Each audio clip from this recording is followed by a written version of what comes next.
Baik,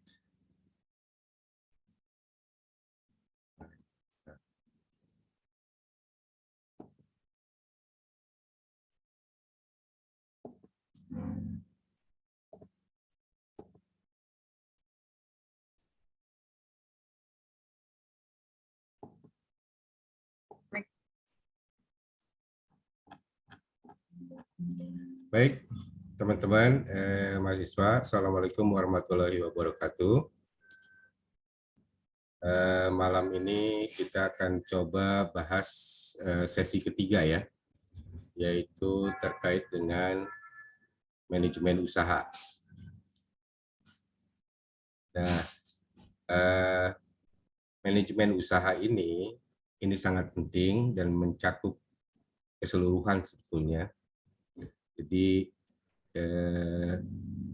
kan di dalam mata kuliah kita diharapkan kalian ini mampu ya, paling tidak setelah mengikuti mata kuliah kewirausahaan digital itu mampu merintis usaha ya, mampu merintis usaha ya, tentu jangan dibayangkan yang apa usaha besar gitu ya, tapi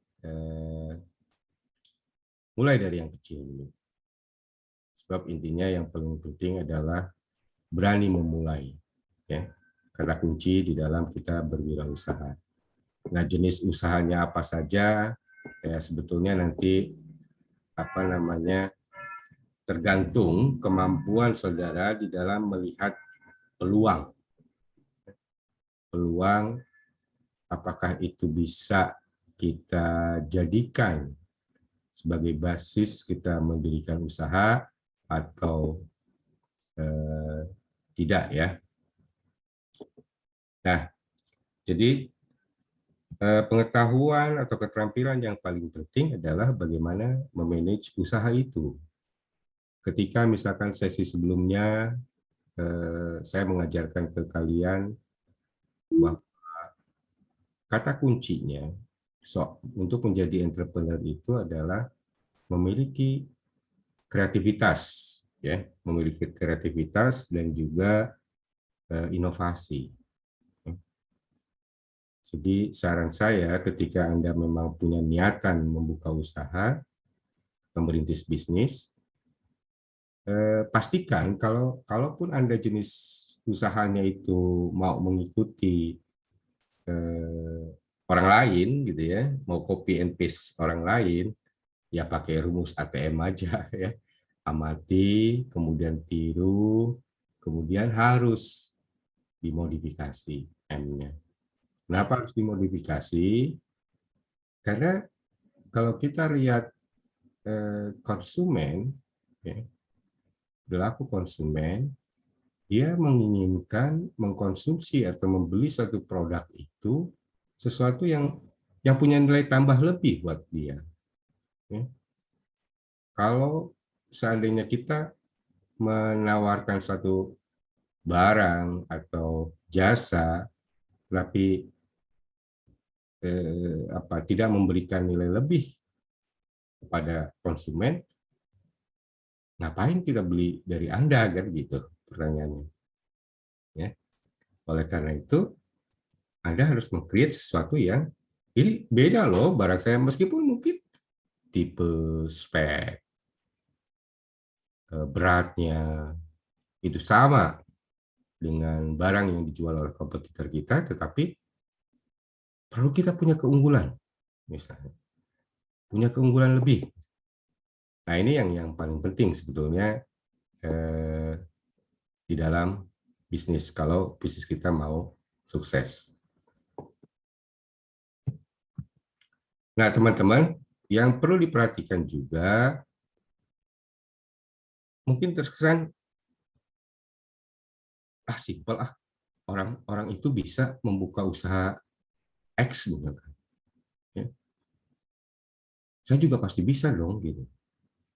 Karena mudah banget sih kelihatannya, gitu kan, simpel banget gitu. Bisnisnya tidak kompleks gitu.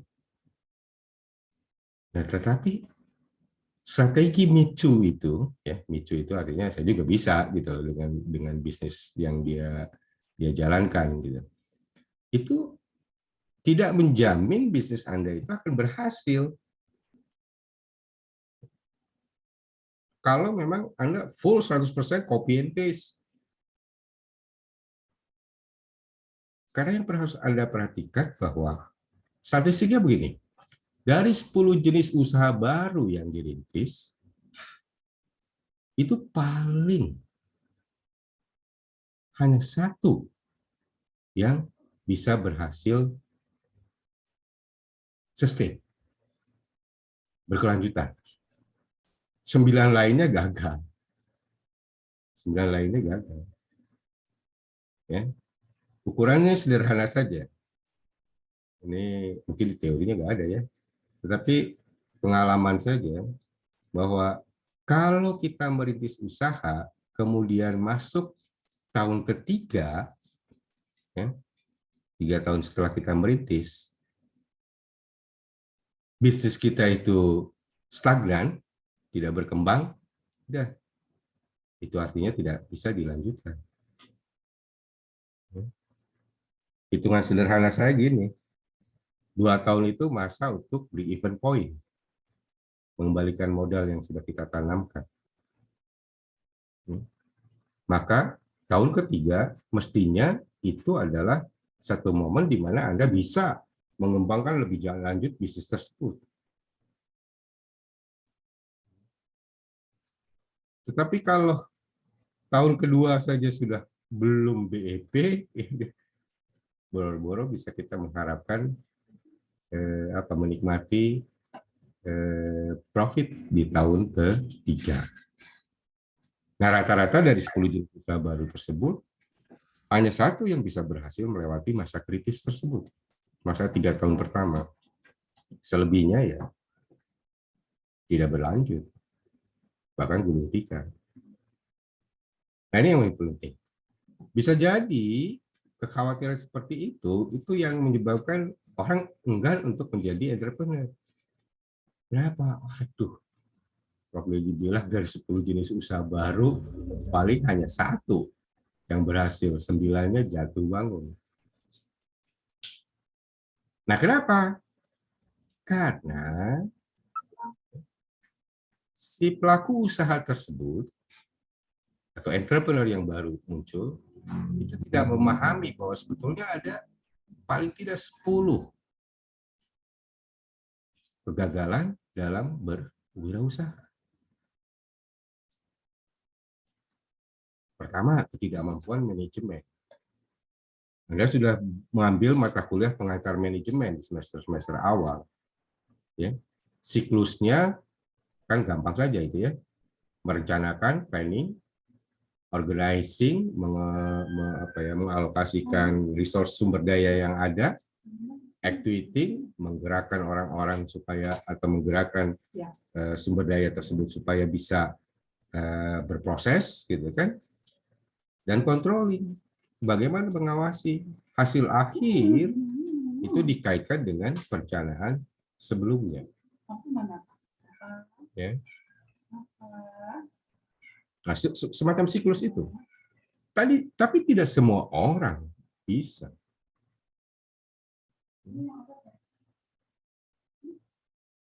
Nah, tentunya kalian yang berlatar belakang pendidikan perguruan tinggi mestinya sudah paham, apalagi mengaku dari Fakultas Ekonomi, maka manajemen itu sesuatu yang makanan sehari-hari lah istilahnya.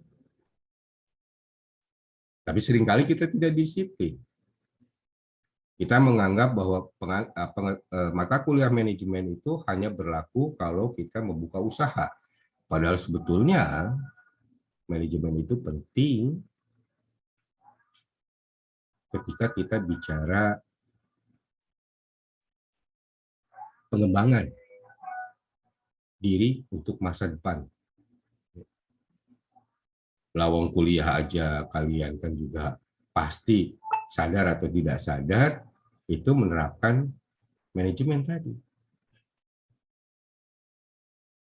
Oh, Awal semester pasti Anda ngisi kartu KRS kan, kartu rencana studi.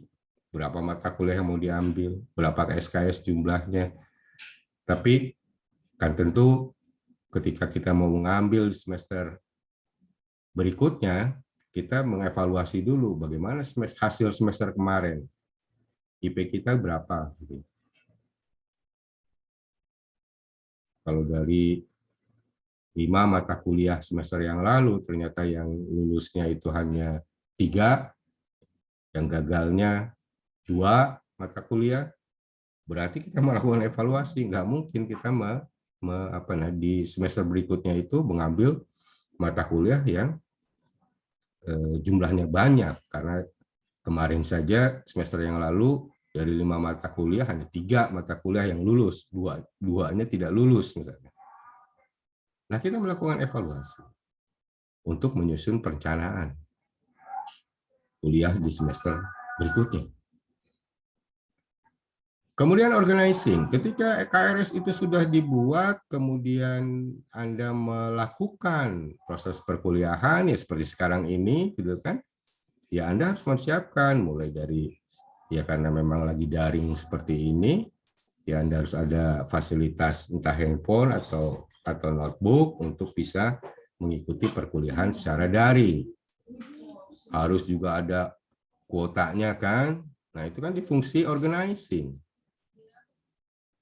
Lalu nanti berikutnya di activating, menggerakkan. Apakah Prof. Ledi hanya sekedar dia ceramah aja, diskusi aja? Kan tidak. Di awal sudah memberikan tugas. Nanti di tengah semester ada ujian misalnya. Nah kan harus mempersiapkan diri. Itulah activating. Nanti di akhir perkuliahan ketika Anda mendapat KHS, kartu hasil studi, kita lakukan evaluasi. Dari misalkan semester ini mengambil 6 mata kuliah, totalnya ada 20 SKS. Berapa mata kuliah dari 6 mata kuliah tersebut yang lulus? Berapa yang tidak lulus? Itu kan melakukan evaluating. Ya. Untuk nanti kita membuat kartu rencana studi di semester berikutnya lagi. Kan gitu. Terus begitu sampai Anda akhirnya wisuda di semester keberapa. Nah, itu kan butuh perencanaan. Nah, ini biasanya apalagi yang sifatnya kompleks ketika kita membuka usaha. Nah, biasanya kegagalan itu karena ketidakmampuan di dalam manajemen. Kurang pengalaman. Ya, orang lain misalkan jualan online sebagai dropshipper atau sebagai apa namanya pelapak online misalkan sukses, terus kita pikir itu gampang kok. Oh belum tentu. Kalau kita tidak memiliki pengalaman sebagai dropshipper atau pelapak online, belum tentu bisa. Pengendalian keuangan yang buruk, mestinya anak-anak akuntansi tidak seperti ini, gitu ya. Paling tidak Anda punya dasar bagaimana memanage keuangan di sebuah usaha. Kalau Anda lulus nantinya adalah sebagai auditor, itu pasti tentunya lebih paham mana laporan keuangan yang buruk, mana laporan keuangan yang baik menurut standar akuntansi. Itu memang bidang Anda. Tapi tidak semua orang kan belajar tentang akuntansi. Nah ini biasanya UMKM itu rata-rata kelemahannya mereka tidak bisa berkembang karena pengendalian keuangannya yang buruk. Satu contoh sederhana adalah tidak bisa membedakan mana itu modal kerja, mana itu yang memang bisa digunakan untuk keperluan pribadi, mana itu yang uang yang memang kita alokasikan untuk investasi ke apa namanya untuk usaha kita misalnya. Intinya finansial literasinya atau literasi keuangannya itu sangat rendah. Lemahnya usaha pemasaran. Nah, ini persoalan berikutnya dari UMKM yang di kita ini tidak bisa berkembang dengan baik karena mereka tidak mampu untuk membuat strategi pemasaran yang baik terhadap produk-produknya. Ya. Kegagalan merencanakan strategis yang membuat strategic plan gitu ya, perencanaan strategis ke depan. Jadi berpikirnya yang penting usaha aja dulu deh, yang penting jalan gitu loh. Kita tidak tahu ke depannya harus seperti apa. Padahal itu salah. Ya. Lokasi yang buruk, ya kadang-kadang kita dipepet keadaan, kita tidak punya dana yang cukup gitu kan untuk buka toko yang letaknya strategis gitu, karena pastilah hitung-hitungannya ketika kita mencari lokasi tempat usaha di lokasi yang strategis, biasanya sewanya itu pasti mahal gitu. Tapi dengan adanya teknologi digital kan sekarang Anda bisa aja menjadi pelapak online tanpa harus punya toko yang sifatnya offline. Coba Anda lihat sekarang toko-toko di daerah kawasan Glodok itu misalkan, itu sudah mulai tutup. Tidak ada lagi seperti 10 tahun yang lalu, begitu yang namanya Glodok itu memang pusat jual beli komputer. Wah, tidak pernah ada hari sepi. Sepanjang hari, baik hari kerja apalagi hari weekend gitu ya, itu pasti rame. Sekarang itu sepi aja seperti kuburan. Karena dengan teknologi digital, apalagi sekarang ada marketplace seperti Shopee, Bukalapak, Lazada, ngapain sih kalau hanya beli beli misalkan USB, gitu kan flash disk, itu harus ke Glodok gitu. Ya. Cukup Anda order aja secara online, ya, itu USB udah datang, plus ongkos kirim, ya sudah pasti datang. Tidak hanya USB, sekarang ini dari sisi bisnis kuliner juga orang males jalan ke resto gitu, kecuali kalau memang ada pertemuan penting gitu kan, atau hang out dengan keluarga baru jalan. Kalau tidak, ya kebanyakan orang lebih baik order di GoFood ya, atau Grab misalnya. Sudah. Nah, bisnis sudah mulai berubah. Kita tidak lagi bisa memanfaatkan atau mengandalkan toko meskipun dia lokasinya strategis ya. Tetapi sebetulnya kalau bisnis yang sifatnya tergantung kepada offline, ya maka lokasi yang buruk itu ya jangan kita pilih gitu. Pengendalian persediaan yang tidak tepat, ya ini persoalan inventory control. Ya. Mestinya dengan pola first in, first out kan. Anak akuntansi pasti kenal istilah first in, FIFO, first in, first out. Stok persediaan itu harus dijamin. Kenapa? Ketika misalkan terlalu banyak order dari konsumen, lalu kemudian Anda tidak siap atau pasokan barangnya tidak siap, nah ini menjadi persoalan. Anda akan ditinggal oleh konsumen. Penetapan harga yang tidak tepat, ya gampang-gampang susah kok pricing itu. Ya. Apakah kita akan samakan dengan kompetitor kita harga produk kita, atau kita turunkan sekian persen, ya, yang penting laku dulu gitu ya, karena apalagi kalau misalkan bisnis itu bisnis baru, ya baru mulai. Kalau bisnis baru mulai kemudian harga kita di atas kompetitor, ya itu tanda-tanda ya, bisnis kita ini tidak akan berjalan dengan baik. Gitu. Oleh karena itu penting mengetahui berapa sih sebetulnya price ya dari produk yang kita buat itu di pasaran. Kalaupun mau mengikuti harga pasar gitu ya, yang penting ada kelebihan apa yang Anda tawarkan kepada konsumen yang tidak didapatkan oleh kompetitor lain. Nah, ini persoalan penetapan harga ini gampang-gampang susah gitu ya. Pertumbuhan perusahaan yang tidak terkendali bukan berarti bahwa ketika kita punya capital expenditure, ya, modal kerja yang cukup banyak, gitu ya, kemudian kita euforia membuka cabang sebanyak-banyaknya, gitu. Mungkin dari sisi aspek pertumbuhan usaha, karena orang melihat kan, lokasi apa cabang outletnya itu banyak, gitu ya, semakin banyak, hampir di 34 provinsi ada, misalnya, atau bahkan di setiap kecamatan ada, gitu.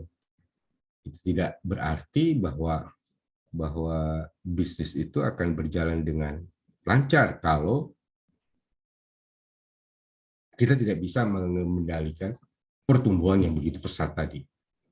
Karena apa? Kemampuan kita terbatas.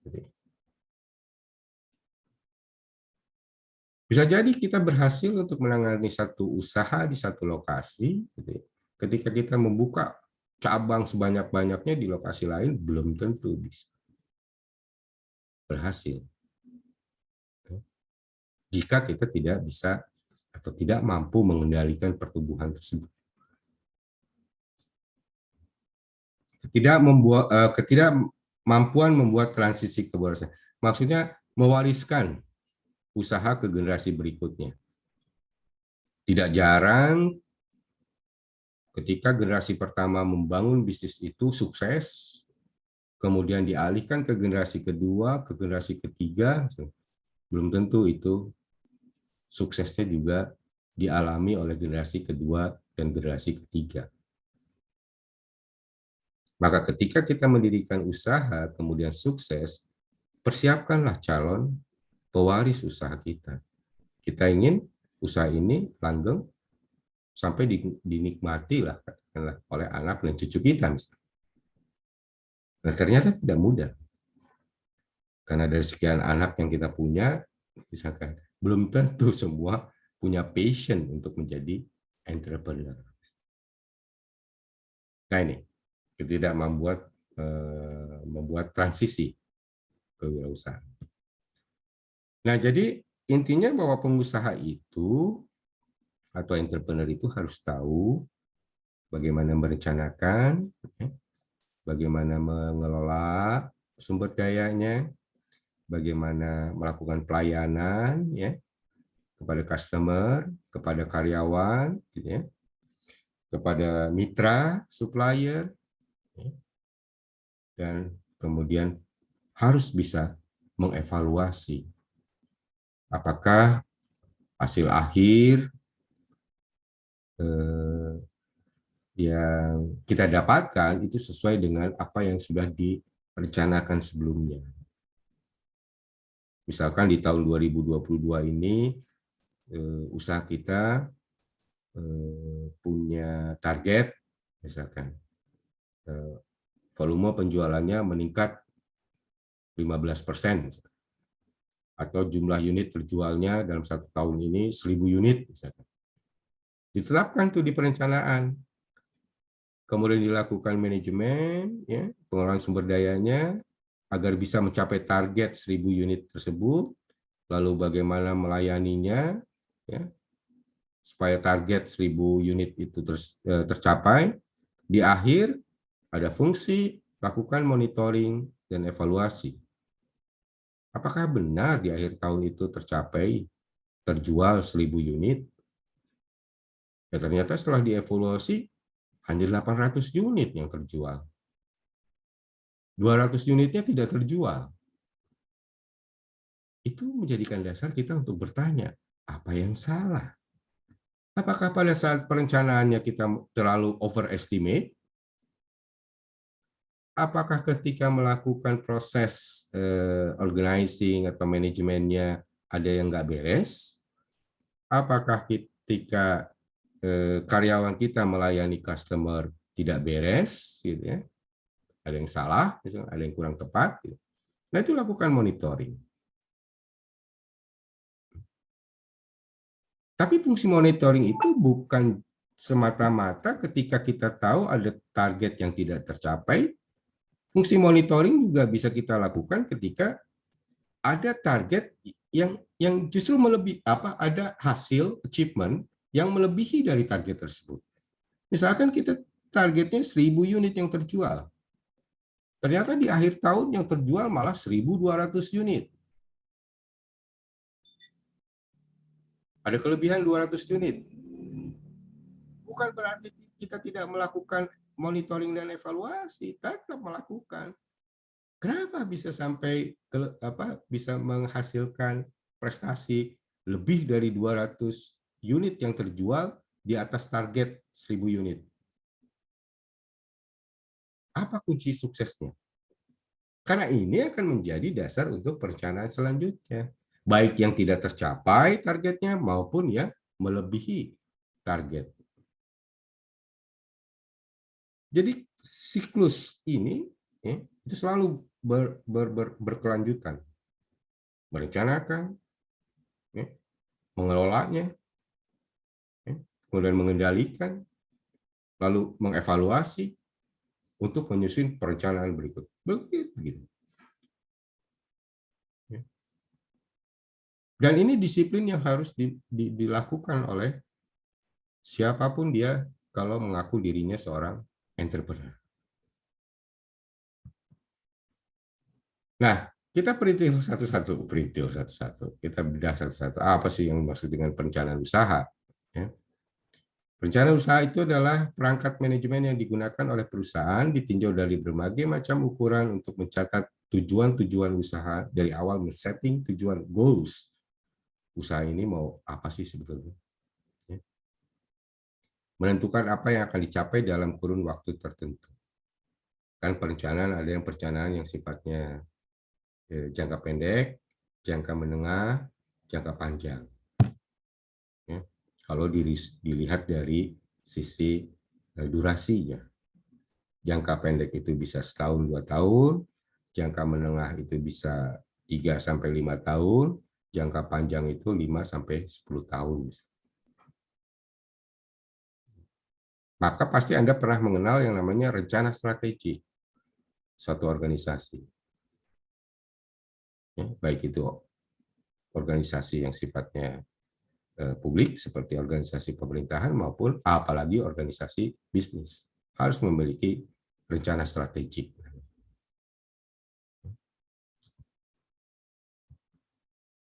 Nah, di dalam merencanakan usaha tentunya ada hal-hal yang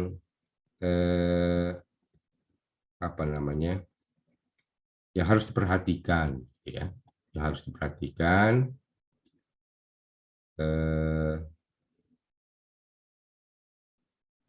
Bagaimana ngilangin ini? Hide video panel. Oke, ya. Di dalam perencanaan usaha, ya, harus yang diperhatikan kegiatan-kegiatannya adalah Anda harus menetapkan tujuan dari usaha yang Anda buat itu.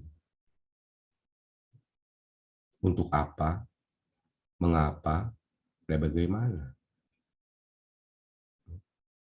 Lalu menentukan proses usaha yang akan dijalankan.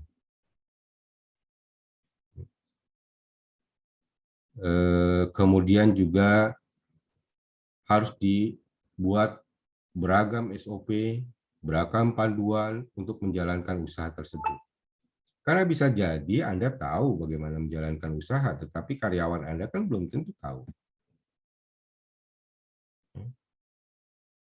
Kemudian data dan informasi sangat penting ya, untuk di dalam bisnis sekarang ini, data itu menjadi semacam uang. Ya. Siapa yang menguasai data, dialah pemenangnya. Di dalam bisnis. Kalau Anda searching atau surfing di internet, coba saja bagaimana Google dengan artificial intelligence-nya mampu mendeteksi perilaku Anda itu kalau mengakses Anda itu selalu akses website apa aja gitu. Nah, Google karena dia punya mitra para pengiklan, nah secara otomatis tuh kalau Anda akses misalkan Kompas, akan ditampilkanlah iklan-iklan dari Google yang terkait dengan perilaku Anda ketika mengakses Kompas. Misalnya.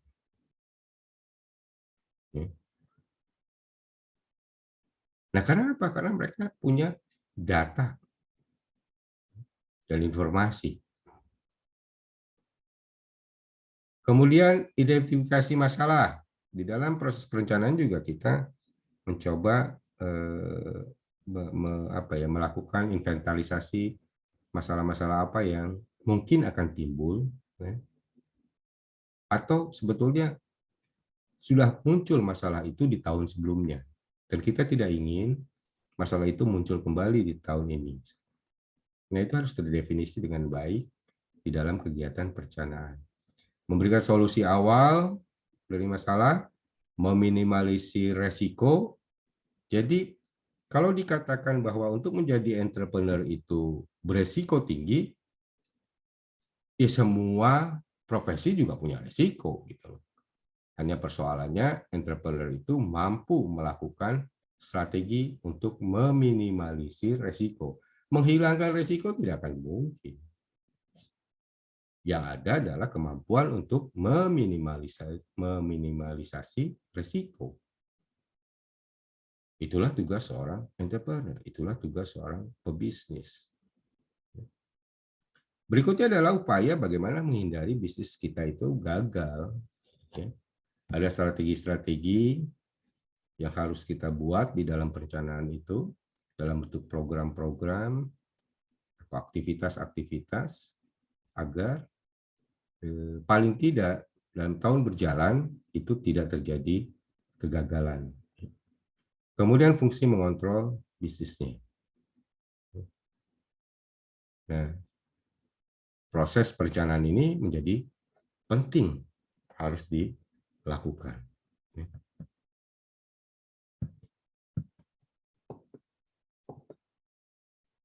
Baik, kenapa perencanaan usaha itu penting, gitu ya? Paling tidak ada beberapa pihak yang membutuhkan dokumen perencanaan yang Anda buat.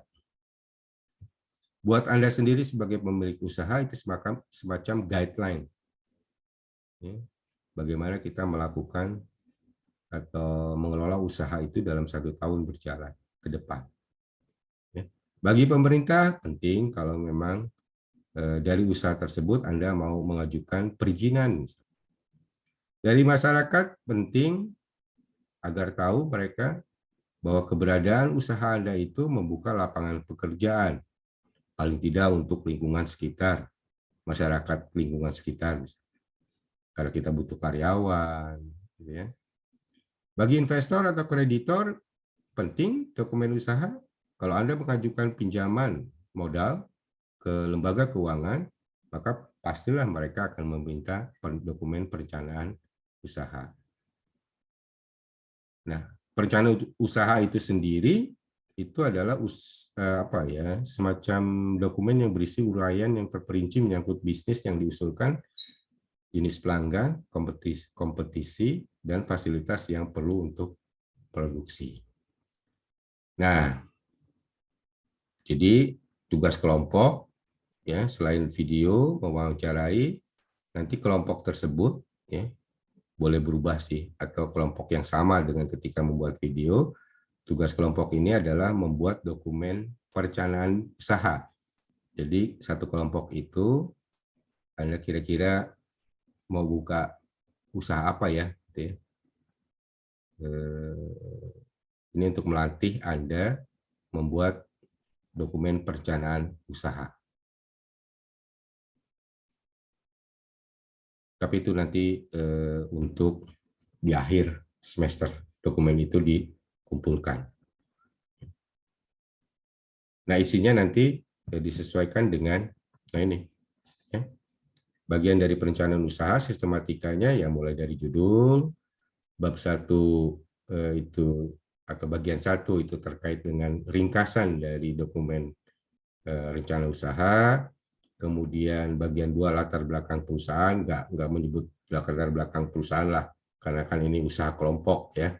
Ya misalkan Anda mau buat usaha penjualan aksesoris secara online misalkan. Ya, jenis aksesorisnya apa?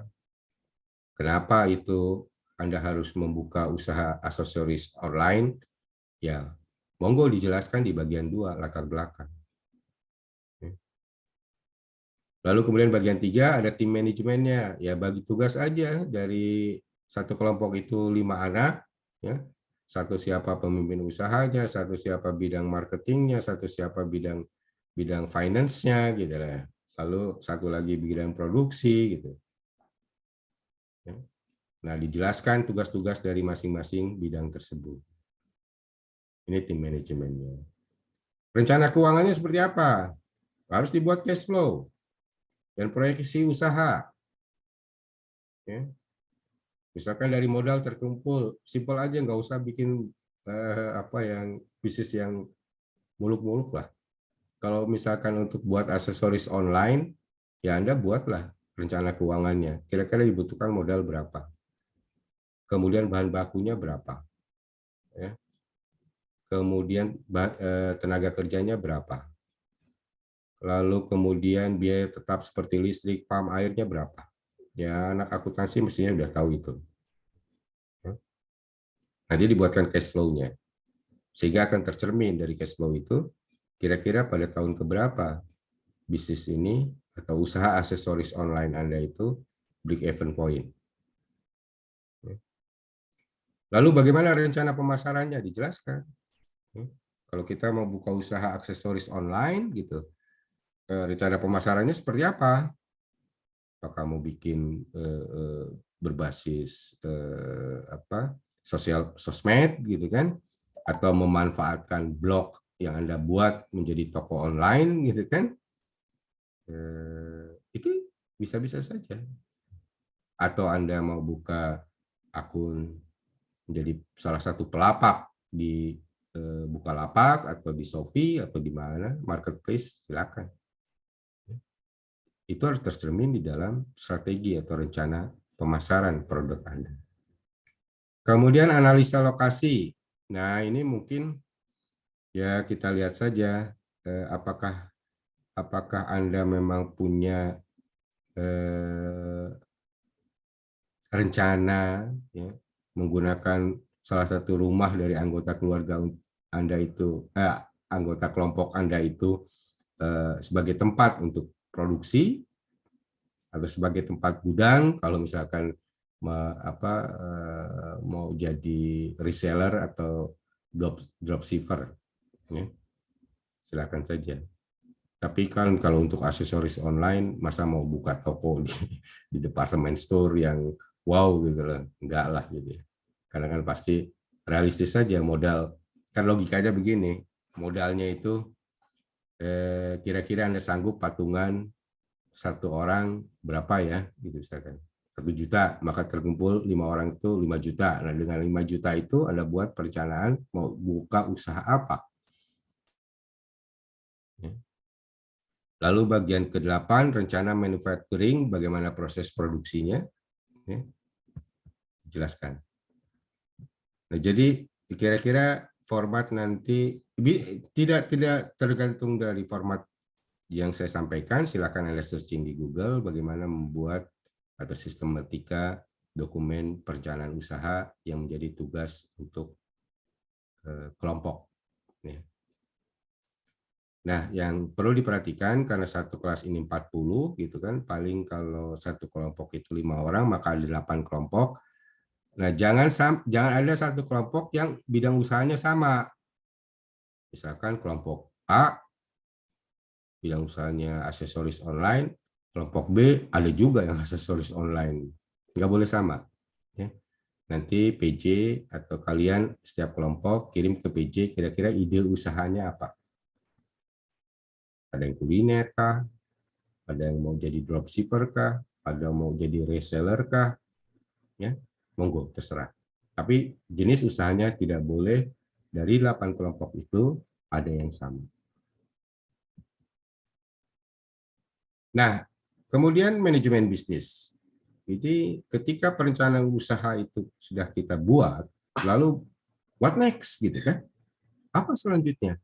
Ya selanjutnya adalah bagaimana mengeksekusi bisnis atau usaha yang kita buat itu, yang kita rintis itu, yang tercermin dalam dokumen perencanaan, itu dieksekusi, diimplementasikan. Nah, yang paling penting adalah mengenal sebenarnya dalam konteks manajemen atau mengelola usaha itu ya saya refresh kembali pengetahuan Anda tentang apa sih sebenarnya manajemen itu. Itu kan menurut saya ya bisa seni, bisa ilmu gitu di dalam mengelola sumber daya manusia ya, untuk mencapai tujuan organisasi.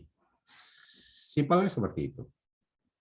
Agar organisasi tersebut bisa berjalan dengan baik. Nah, diperlukanlah apa yang disebut seni tadi atau apa yang disebut dengan pengetahuan yang namanya manajemen. Nah, proses manajemen tadi sampaikan ada perencanaan, pengorganisasian, pelaksanaan atau executing, ada controlling. Keempat fungsi ini akan selalu berjalan, selalu dilaksanakan di dalam mengelola bisnis kita. Oleh karena itu, seorang manajer, posisi manajer, pasti akan melakukan fungsi perencanaan, planning, fungsi pengorganisasian, organizing, fungsi pelaksanaan, executing, fungsi pengawasan, kontrol, atau yang sering dikenal dengan controlling, POAK, jadi planning, organizing, executing, controlling. Saya pikir ini di mata kuliah pengantar manajemen sudah Anda dapatkan. Nah, apa yang dimaksud dengan planning, organizing, executing, controlling, saya pikir Anda tinggal baca sajalah ya apa maksudnya dari masing-masing fungsi ini. Karena ini kan sekedar merefresh kembali dari mata kuliah yang pernah Anda ambil di semester sebelumnya, yaitu pengantar ilmu manajemen. Nah, yang paling penting sebetulnya di dalam manajemen itu apa yang disebut dengan sumber daya. Jadi sebetulnya kemampuan Anda untuk mengelola sumber daya tersebut. Kan di dalam sarana manajemen kita mengenal 5M ya, atau 6M lah. Man, sumber dayanya, sumber daya manusianya, money, M yang kedua uang, ya.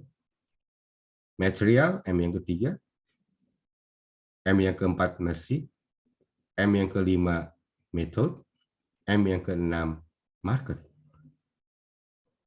6M ini itu adalah sarana manajemen.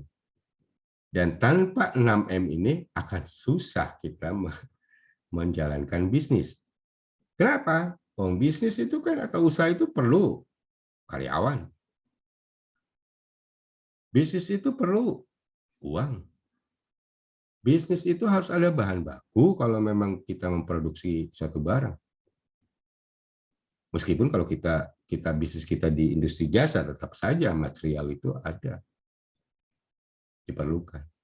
Mesin, mungkin di industri jasa tidak, tapi kalau dia itu dalam bentuk produk barang yang dihasilkan, itu mesin untuk mengolahnya harus ada. Metode, bagaimana cara memproses barang tersebut? Mulai dari bahan baku, kemudian diolah, kemudian menjadi produk, dan bagaimana memasarkannya, itu ada pada M yang keenam, market.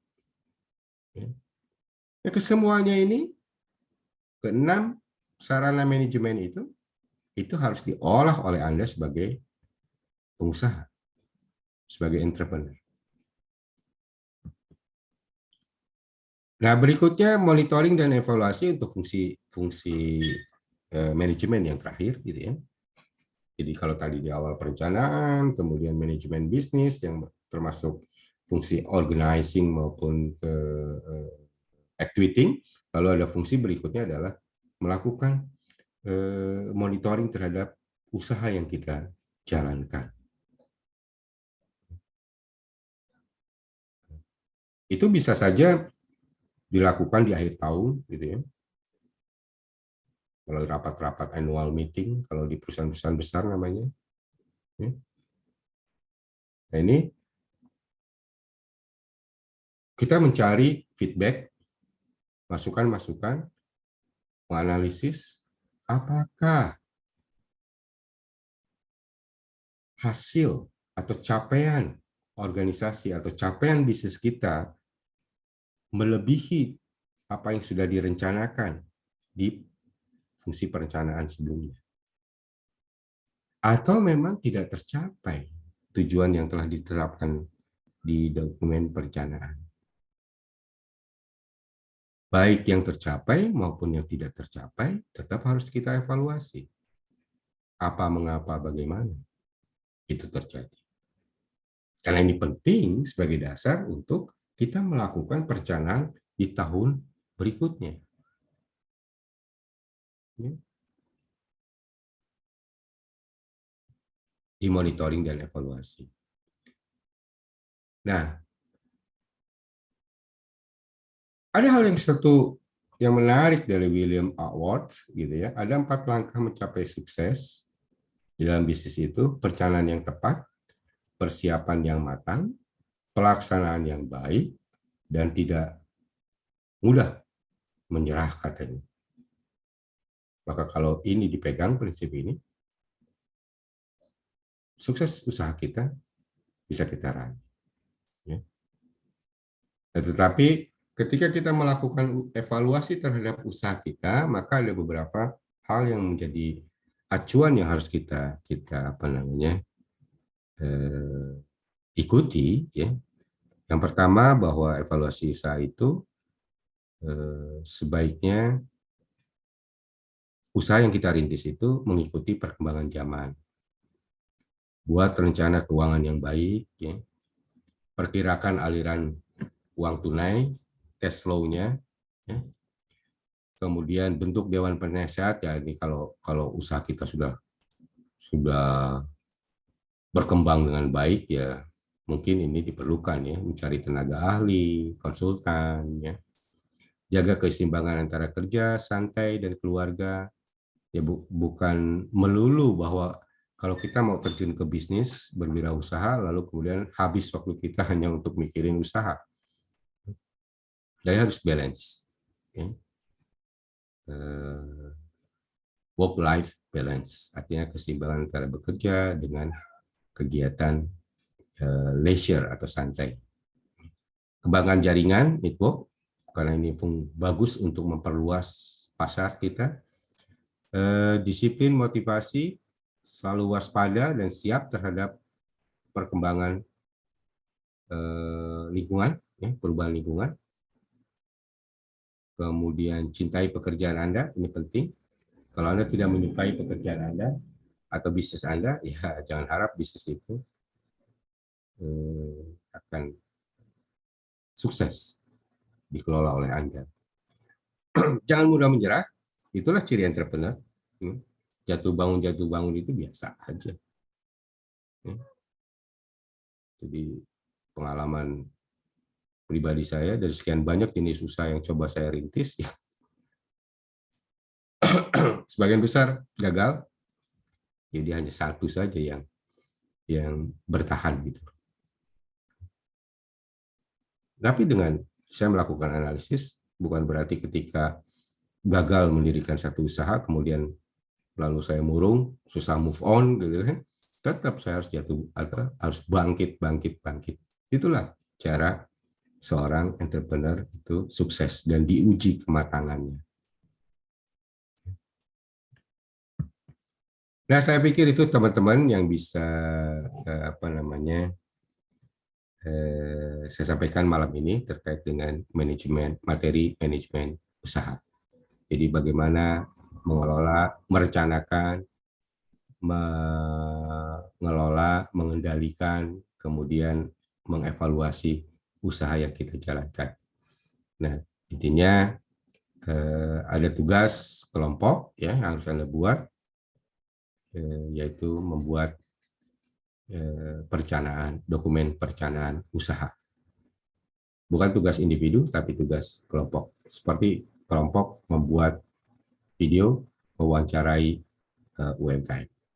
Saya pikir itu yang bisa saya sampaikan. Silakan kalau ada yang mau ditanyakan.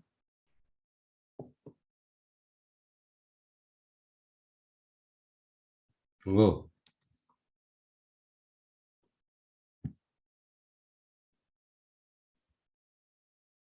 Jangan lupa daftar hadir. Nah, terkait pertemuan kita Rabu pagi itu saya masih mimpin promosi terbuka ya untuk anak-anak mahasiswa doktor. Eh, bisa tidak Akilah mana Akilah? Iya, Prof. Bisa tidak Rabu pagi minggu besok itu di malam seperti sekarang ini? Ada kuliah lain nggak Akilah? Kelas kalian? Nggak ada sih, Prof. Malam. Ya, coba nanti diingatkan saya ya untuk Rabu malam. Yang jelas Rabu pagi kemungkinan saya tidak bisa karena harus mimpin ujian terbuka dokter-dokter di pasca sarjana. Biasanya dari pagi sampai sore karena ini masa-masa padat menjelang mereka wisuda di bulan April. Baik, ada pertanyaan teman-teman? Prof, maaf, boleh minta file PPT-nya nggak? Oh iya, sorry.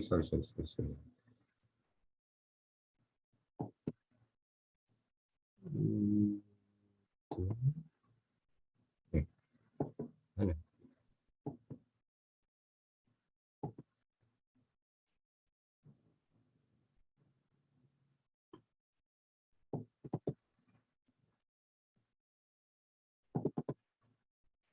Kejurusan ya. Bahan kuliah.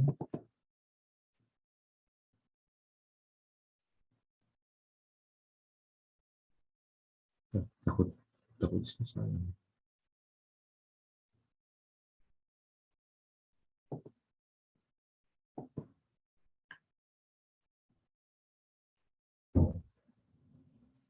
Coba dibuka, sama tidak? Khawatirnya panggil salah.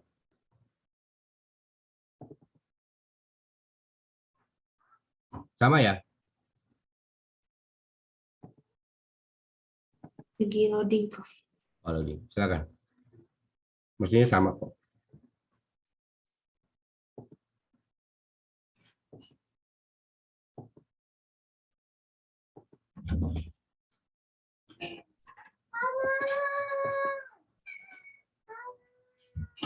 Baik, ada pertanyaan teman-teman?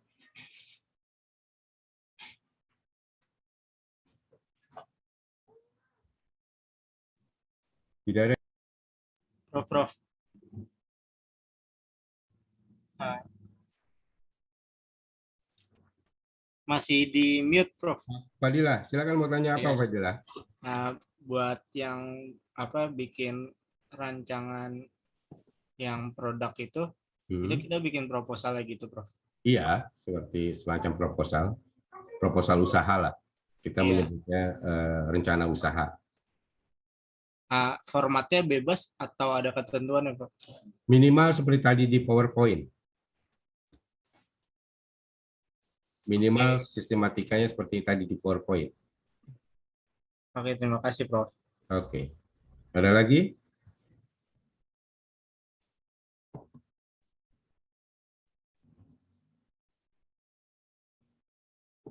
Baik. Kalau tidak, coba perhatikan.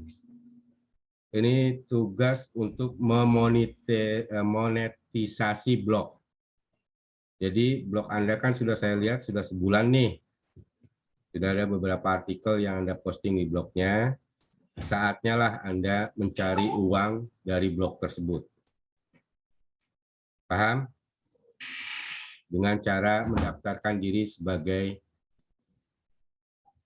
publisher iklan.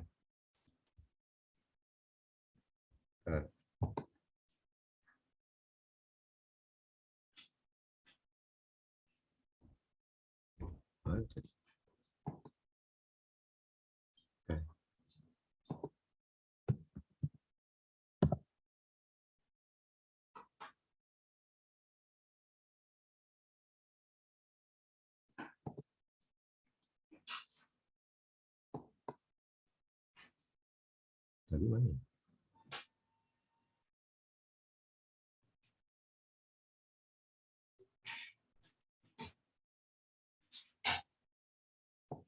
Oh,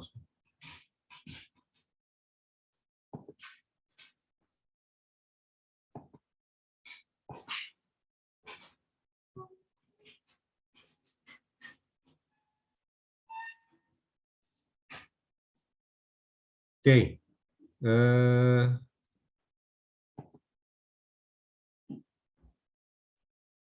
Kelihatan nggak ya?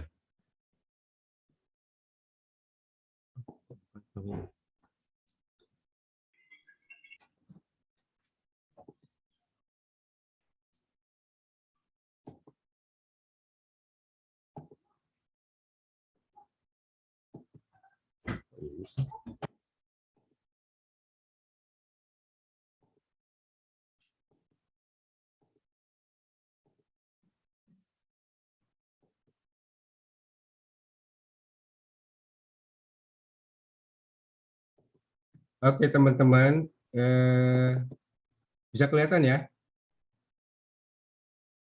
Akila? Terlihat, Prof. Iya, Kak. Oke, masuk ke dunia kampus, seperti biasa ke sumber belajar.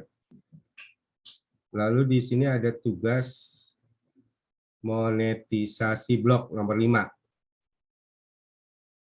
Kelihatan? Oke, kalau kelihatan, sebentar.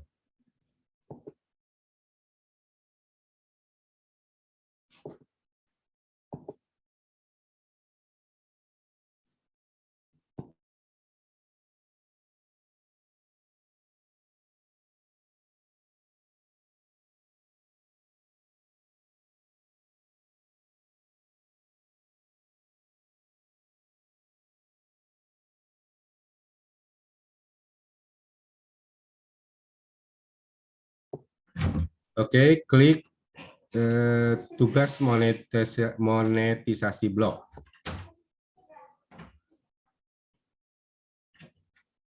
Sedang loading. Nah, ini tugasnya. Jadi kalian daftarkan blok kalian, itu terserah dari 5 iklan ini. Kalau mau semuanya mau didaftarkan ya silakan. Kadang-kadang ada juga yang berhasil 3 dari 5 ini, ada yang cuma 1 saja yang berhasil. Jadi silakan Anda daftarkan blok Anda di Propeller Ads atau Alstera atau Evadav atau Revenue Hits atau Yelix gitu ya. Caranya ya tinggal sign up gitu kan di website tersebut, kemudian isi data diri, lalu isi juga blog Anda. Nanti ikuti langkah-langkahnya di situ. Setelah disetujui, nanti akan biasanya dikasih kode iklan yang harus dipasang di blog Anda. Ya. Nah, kalau sudah kode iklan itu dipasang di blog Anda, mulailah blog Anda itu akan terlihat iklan-iklan dari advertiser ini. Clear ya? Nah, nanti di akhir perkuliahan itu akan kita cek blog siapa yang mendapatkan penghasilannya itu lebih tinggi. Tidak ada target, ya, karena biasanya blog itu tergantung iklan itu pendapatannya tergantung berapa banyak visitor atau berapa banyak pengunjung di blog Anda. Ya. Jadi tinggal bagaimana Anda mempromosikan blog Anda tersebut sehingga banyak orang yang mampir ke blog Anda, dan dengan demikian setiap pengunjung akan dihitung berdasarkan ketentuan dari advertiser iklan ini, ya, berapa penghasilan Anda dapatkan. Clear ya?